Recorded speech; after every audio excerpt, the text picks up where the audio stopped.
Hey everybody, Barry here again. Before we start, I figured I'd do a recap over the last couple of weeks just in case anybody's new or hasn't been keeping up very well or, just kind of behind because I put out like a video every day or every second day. It's a lot of watch. So let's go through it. Here we have an aluminum block 5.3. This is an 09 block. It was active fuel management. And the guy kept dropping lifters and got tired of it, so he put a new engine in. I detuned the DOD and AFM out of his, and he gave me this block.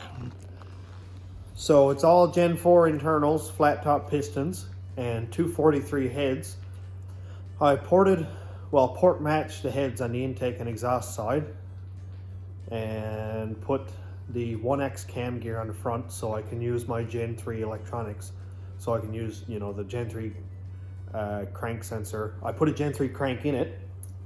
So some people changed the reluctor, but I had a full crank. That was fine anyway, so I used that. And I bought a 0506 GTO front cam gear, which is a 1X cam gear, but I could still use the cam sensor that's on the front, this one here. Got the wiring done for that. LS1 intake. And in order to make that work, I had to modify the water pump a little bit, which I just cut this tube, rotated it away, and everything's fine. Lots of movement there. Relocated my alternator. This is stuff that I did just yesterday for anybody who watched. The oil pan I didn't paint because I'm going to make my own. Obviously the block is all painted up. I completely cleaned and painted it. Mostly all new gaskets. I reused head gaskets because these were new ones that I put on my 5.3. I don't exactly know when, maybe July. So they were Felpro multi-layer steel gaskets. They're in perfect shape. There's nothing wrong with them at all. I did buy new head bolts because I don't really like reusing them. I have done it in the past, but it always scares me when I'm torquing it down because I don't want it to twist off and cause me another however many hours worth of work, so I'd rather not do that for the 50 or 60 bucks it is for head bolts. So that's all good. And let's move on to the rear end. This is an 8.8 out of a 2000 or 2001 Ford pickup. It was a two-wheel drive, so it ended up having an open diff, but I've got some plans for that to come out with a limited slip or weld the gears. 355 gears. It's got the flange style up here. Disc brakes. I got my drive shaft done. This is a Chevy drive shaft, 4-inch steel one, and I got a conversion U-joint so I could use the Ford flange. Not much more than that to it. I cut off the leaf spring perches, cut off the shock mounts and all that, so this is a fresh, clean rear differential that's going to work fine with the Caravan, because I'll just cut the mounts off the Caravan axle, modify them so they weld to this. Same thing with the spring mounts, control arms, all that stuff. This is a power steering pump bracket that I'm going to clean up. I think I'm going to cut it off around here and just save this bolt hole, and the flange on the back, so that way it'll have 3 points of contact, won't be twisting or anything. And I'll get rid of this big chunk of steel that the alternator, or aluminum, that the alternator used to sit on. Here's our transmission. That's an NV 3500 5-speed transmission out of an 04 Chev truck. The flywheel that's going to be on this one is out of a 99 LS1 Camaro, and the clutch kit is a heavy-duty clutch kit from an 87. I think it was like a C30 or a K30, so it's got an 11-inch clutch, and it's got like 3.5 inches of friction material on it. So it's a massive clutch. Lots and lots of torque put that through that before it slipped, and the only time it ever slipped I was towing a vehicle up a hill and I was in boost in 4th gear. So I was putting out a bit of power there. And other than that, I think that's pretty much it. Besides, I guess, wheels. These are factory 2000, like 99, 02 or 03 Ford truck wheels. They're 16s. I don't know how well those big old tires are going to fit under the van, but we'll see.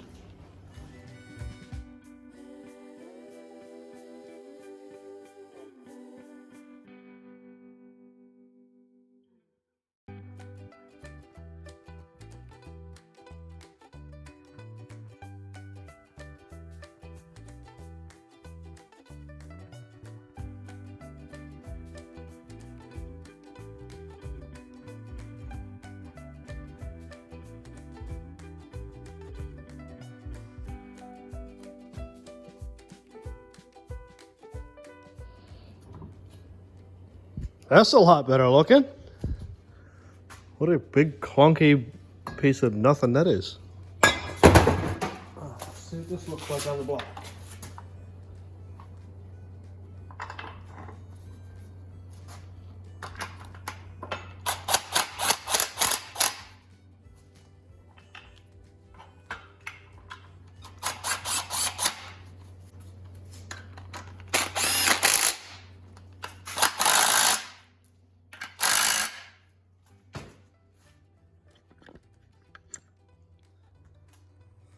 Well, it ain't pretty, but it'll work.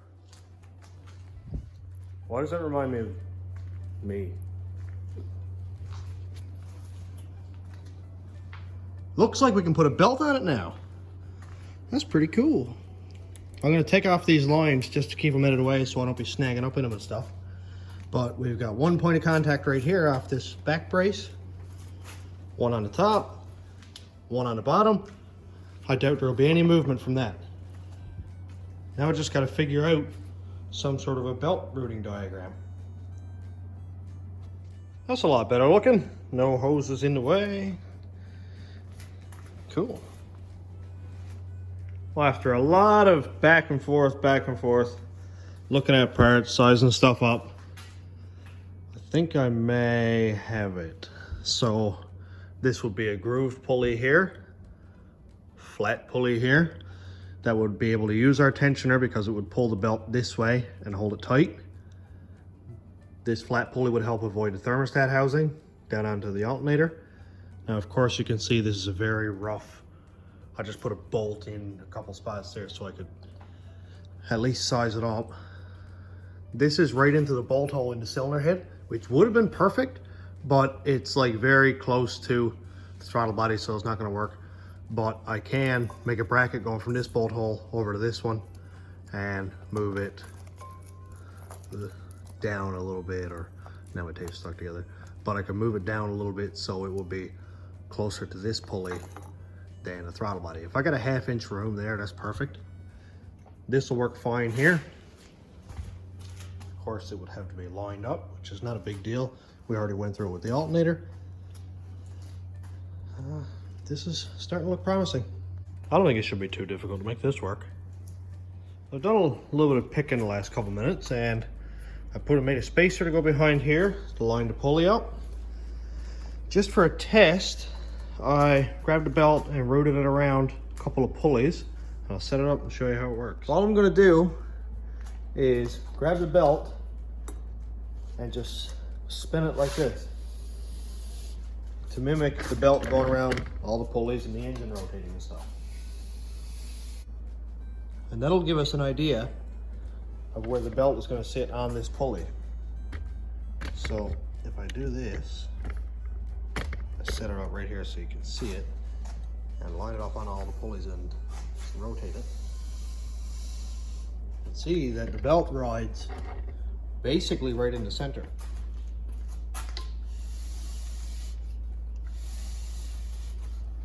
And it doesn't seem to walk or anything. We can also see, as for space, we're doing perfectly fine over here. Lots of room for the coolant pipe. Go around.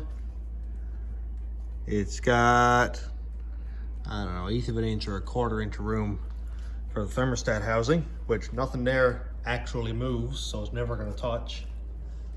And we can still use tension on our tensioner. Now I cut ahead a little bit with this one, and I'm going to be doing that with this thing because there's a lot of starting, stopping, starting over, that kind of thing. But what I did was went and cut this piece. It's 6 1/4 inches long, 1 1/4 inch wide, and it's going to span from this bolt on the power steering bracket over to this bolt in the cylinder head, and I'll put a spacer behind it to take up the distance. But essentially what it's going to do is hold this idler wheel. So we can see that right now, if it goes from the power steering up to the tensioner, of course it hits the water pump pulley. So what this is going to do is going to span across here, and basically I'll find the height at which it allows it to not hit the water pump pulley, but also not come too high as to hit the throttle body. So it's going to be kind of intricate. but should be able to do it fairly easily. Shouldn't be anything serious.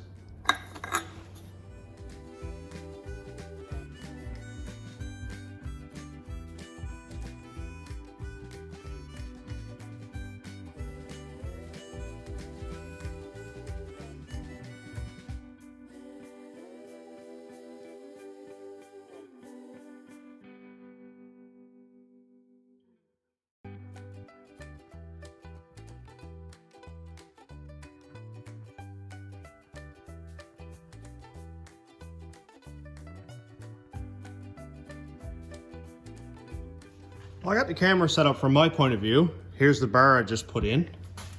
Let's set up our belt. You can plainly see that it's water pump here. So if I put my pulley on and line it up with the belt, line it up the best I can. If I put it, say right here, which gives me just enough room to drill a hole in this one and thread it or weld a nut on or something, then we're still a ½ inch above the water pump and about a ½ inch below the throttle body. Well, I didn't have a bushing to put in here for an M10 bolt, so I took some of this ½ inch pipe or 3/8 or whatever it is and just ground it down on the bench grinder until then we get our bushing, and I'll cut it off to a right length. I like making these brackets and stuff. Always makes for a good time. I got this pipe cut off. It's going to go behind our bracket and into the cylinder head. Keep that one straight and level.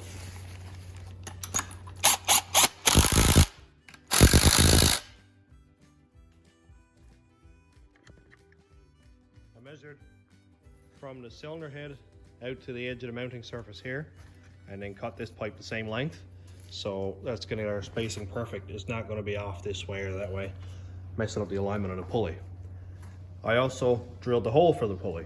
So now I'll set the back space of the pulley with another piece of pipe like this, just the same as I did over here.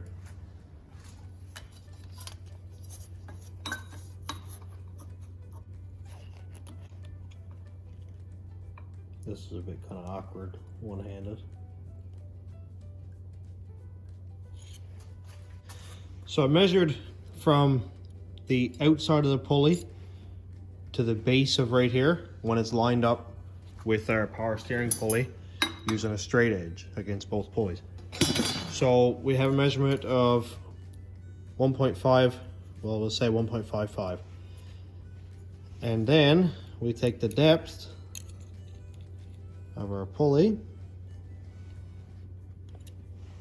which is 0.46. So we got pretty much an inch. It's 1.1, so I'll take an inch and maybe a 1/16, and that should set our spacing perfect for our pulley up here. So for the purpose of putting this together, we have a bolt that's going to go through the back, our spacer, a washer to sit up against the flange of the bearing, a bearing with our bushing in it, and then a flange nut. So let's see where we are.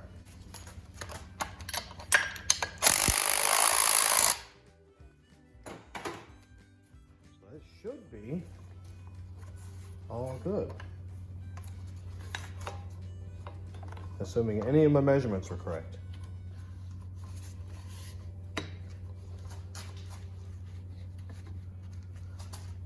Look at that. That's going to be perfect. I like it. And like yesterday, as a test, we'll check with a nice straight piece of steel to be sure our pulleys are in line. And we're good. No adjustment needed. That's pretty cool. Now it's time to find a belt. So we've got to find a belt that's going to go all the way around here. The tensioner is at its fully released pressure. There's no pressure on this right now. So if I take a ratchet, this would be fully tensioned. That's the shortest belt. This tension is a bit rough, but so this is the longest that the belt can be, and we'd like to have it sort of halfway tensioned. So what I'll do when I get my belt measurement, I'll take an inch off and try that belt. If it's still too long, I'll try another one.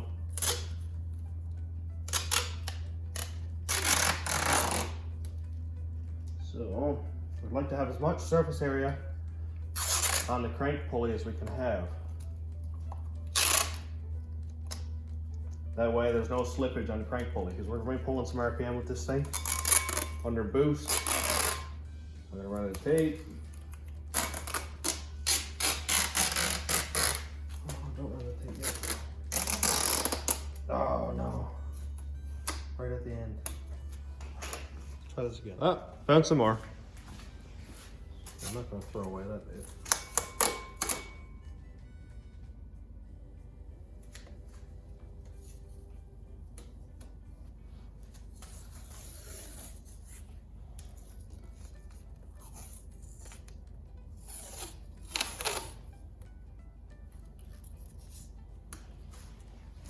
There we go. Now we got an idea of what our belt routing diagram is going to be. Looks like we got well over half of the crank pulley covered. Water pump is covered. Lots on the power steering. That's the one that's got a tendency to slip. Alternator's good. Our tensioner and idler are lined up very well. So now all I got to do is just cut it, lay it out straight, and measure it in inches. Then we got a belt. This is by far my favorite method for routing diagrams and measuring for custom belt lengths, because it doesn't move. It's tape. It sticks to the pulleys as you're going around, especially if you stick it to the crank pulley first. That's not going to rotate. And then you go up around and around and around and around and around, and you just tape the end together. String is fine, but you always got to be holding it and try to figure out what the length is like that. But I'm just going to cut it and probably just stick it to the floor.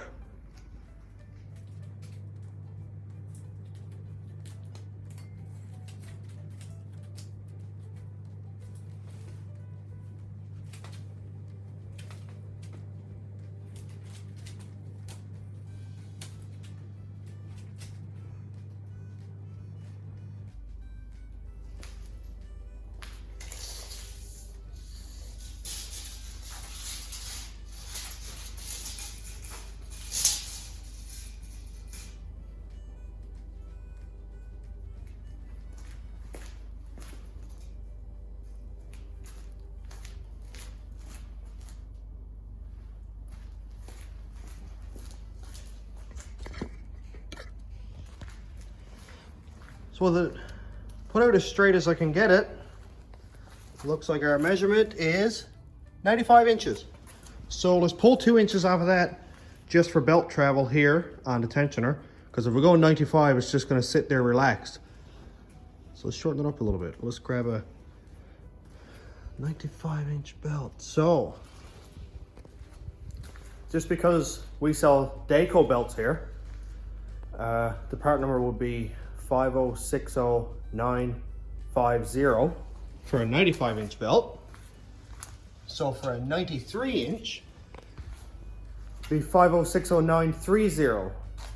50 being just a classification number. 60 is a 6-rib belt. 930 is 93 inches long. So let's see what we can find. Something else I should mention to everybody is, anybody who's new, I do have a Facebook group also.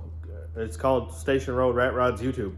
Search it on Facebook. It's automatic approval for anybody who's had Facebook over a year, over 6 months, something like that. And if not, I'll approve it like as soon as I see it anyway. So check that out. So we don't have a 93, but we have a 93 and a half. Let's try it. Assuming I remember the belt routing diagram.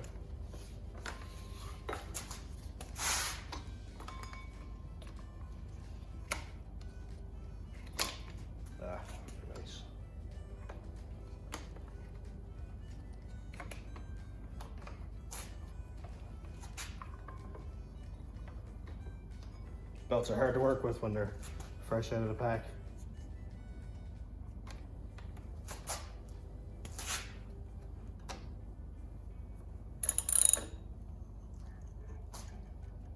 Oh, that's not right.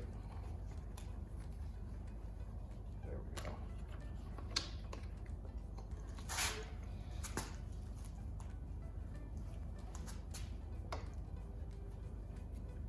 So we're in the right area, but we're too short to get over our idler pulley here.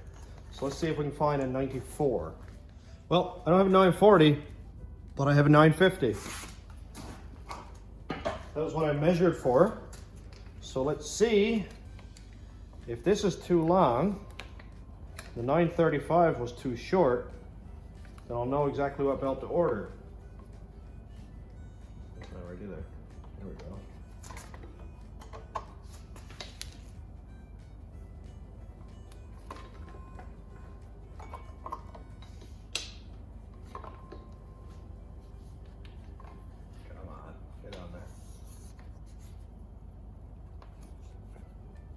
It might actually be the right one. Where are you, Reggie?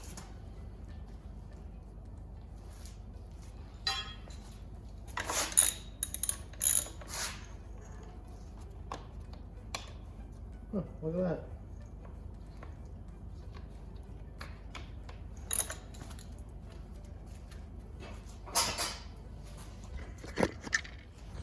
So for whatever reason, the one that I measured was a 95, is the correct belt. And we can tell by our alignment marks right here. It's kind of hard to see, but the marks right here and right here, you want to be in between these two to have the correct tension. And our mark on the tensioner body itself is directly in the middle. Neat. So let's check it out, make sure everything is all good. Pulleys are in line here. Belt seems to be riding directly in the middle, no problems. We're not touching anywhere. We got 1/4 inch of space there. Enough room to get a tube on right here. I think we're in business. And it doesn't even look horrible. I love it. This pulley system, water pump, alternator, getting the belt to fit, it's been weighing pretty heavily on my mind now for a week or so. And it's really, really nice to have that done and out of the way. So now we can move on to the next thing. Now it is almost 1 o'clock in the morning here now. It's Saturday night, I don't have to work tomorrow or anything, but I'm starting to get a little bit tired, so we'll see how far we get. Something else I thought you guys would like to see, but I probably wouldn't recommend trying, is you can see that there's a crack in this battery. I guess it was dropped and it's leaking acid. You can tell that by how it's destroyed the paint on the counter. So I'm gonna go ahead and fix it. I wouldn't recommend having fire too close down to here. Batteries only give off a flammable gas when they're discharging, and this one's sitting, but I still wouldn't recommend it. So what I usually do is just heat up a piece of metal and just kind of scrape it along and weld it. So let's try it out. So you can pretty plainly see the crack here. So I'll just go ahead and light my torch. Put a piece of Sawzall blade nice and hot.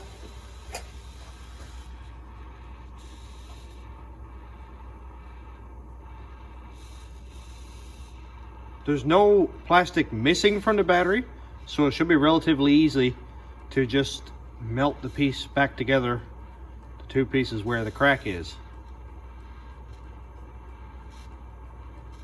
You don't have to get the blade super crazy red hot or anything, just enough to melt the plastic, and you can see that just with a little bit of heat, it's already doing that. Reheat the blade once you find it's not working as well. Just kind of scrape the plastic along.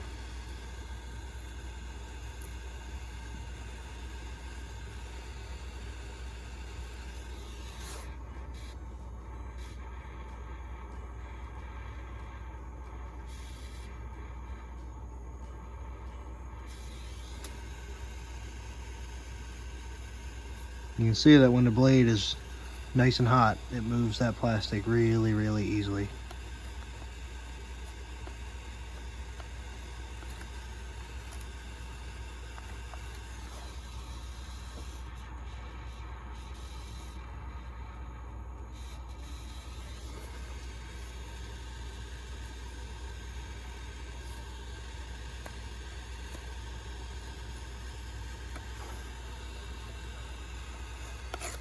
And there we go. It looks ugly, but it's fixed.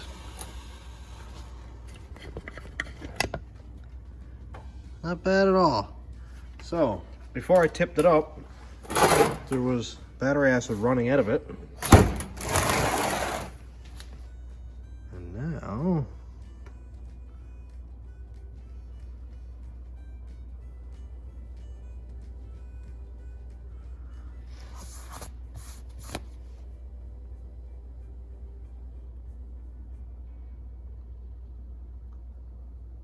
seems to be bone dry. 10 minutes later, still not leaking. Perfect. So we're all done for tonight. A lot of progress. Might not seem like much putting 2 pulleys on and a belt, but when it involves this much fabrication and head scratching, then it can take 3 or 4 good hours just getting an idea of where everything's going. So it really, really pays off to work at a parts store where just go up, find a part number, bill it out, bolt it on, done, not having to wait till Monday, that kind of thing. So big shout out to CarQuest Lewisport. I work here, but thanks, Craig. So anyway, we're all finished up for tonight. Tomorrow, I'm gonna look at this oil pan. It's a perfectly good oil pan. I'm gonna cut it in half. So thanks for checking it out, everybody. Have a good night.